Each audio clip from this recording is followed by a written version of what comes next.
உங்களோட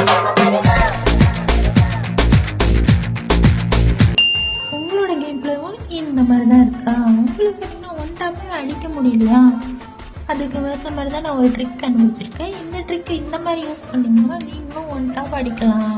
அது எப்படிங்கிறத பார்க்கறதுக்கு முன்னாடி என்னோட ஐடியா ஃபாலோ பண்ணி வச்சுக்கோங்க. வாங்க வீடியோக்குள்ளே போகலாம். நான் பார்த்தீங்கன்னா 2 உட்பீக்கர் எடுத்துக்கிட்டு இங்கே வந்து நின்றுக்கணும்.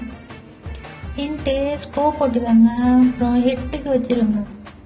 ஹெட் வச்சு ஒரு 2-3 புல்லட் விடுங்க. அப்போ தான் ஹெட்டில் உட்காரும். ஹெட்டில் உட்காந்ததுக்கப்புறம் நீங்கள் என்ன பண்ணணும்னா நான் பண்ணுற மாதிரியே பண்ணணும். ஸ்க்ரீனை நவுத்தாதீங்க. அதே மாதிரியே சுட்டுக்கினே கிட்ட வந்தீங்கன்னா இதாங்க ஒன் டாப் ட்ரிக்கு. இந்த ட்ரிக்கு மாதிரி நீங்கள் யூஸ் பண்ணிங்கன்னாவே போதும். இனிமேல் ஒன் டாப்பில் உங்களை அடித்து யாராலையும் முடியாது. கொஞ்சம் கூட அக்யூசி மிஸ் ஆகாமல் ஹெட்லேயே அடிக்கலாம். ப்ரோ பிளேயர் என்ட்ரி கொடுக்கலாம். கற்றுக்காங்க.